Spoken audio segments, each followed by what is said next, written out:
So how do we create our component?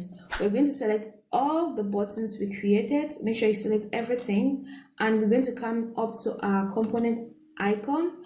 Click on the drop down. Don't click here. Click on the drop down, and we're going to create a component set.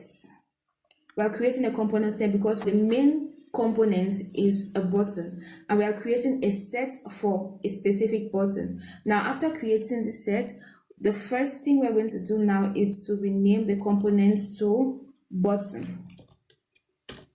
We rename it to button, and when you're done, we now have to create our properties. So what are our properties? Our properties are going to be normal, the hover state, the active state, and the disabled state.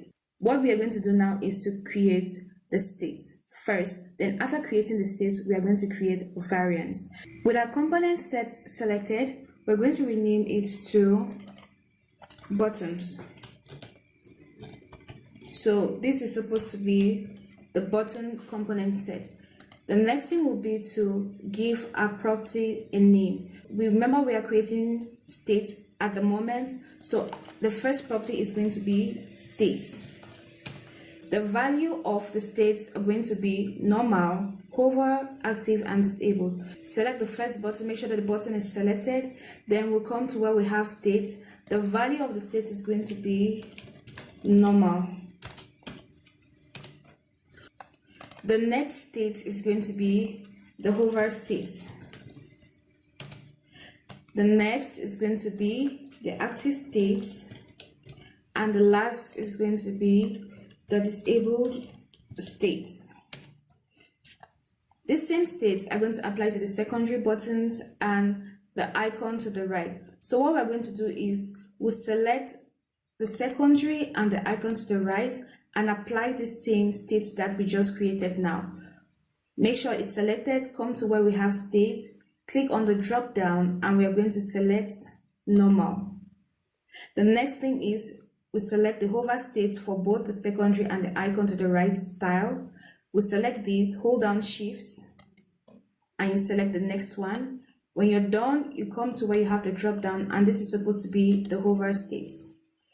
The next thing we're going to do is to click on the active states for the secondary and the icon right. When it's selected, you come down to where you have the drop down, and we're going to select the active state.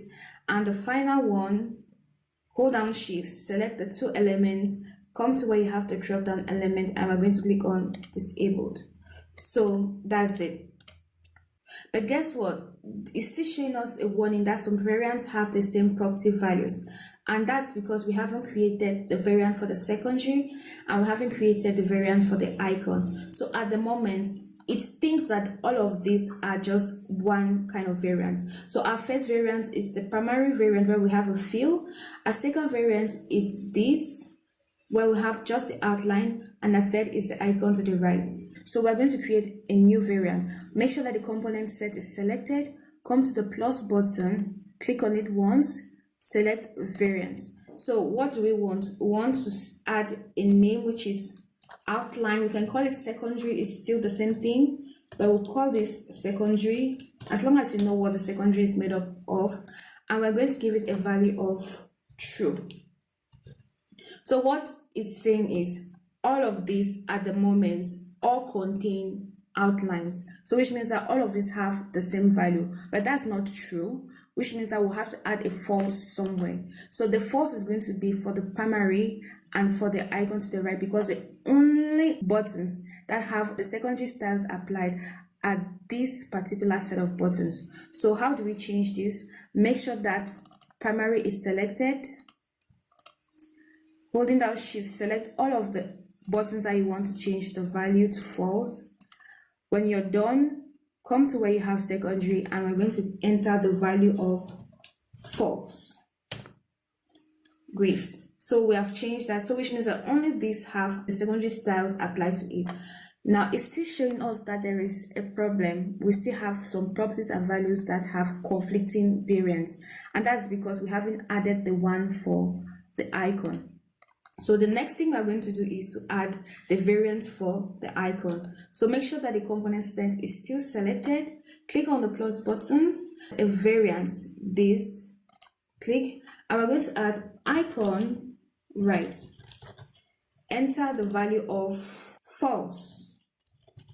So when you've entered the value of false, what does that say? It says that primary, secondary, and icon right all don't have icon to the right.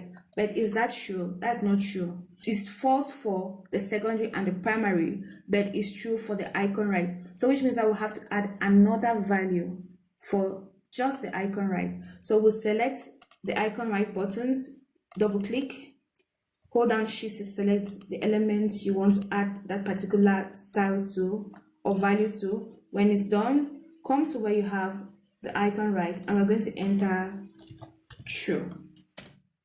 Great. So select this and you see it doesn't have an error again. So we have adjusted everything that has been causing the error. So this is how we add variants to your components library and to your design system. Till next time, thank you so much for staying with me, for watching. Hope you've learned something. If you have a question, you can drop it in the comments box. And if you have a suggestion of what you want me to work on, let me know, and I'm going to see how I can arrange my schedule to include your suggestions.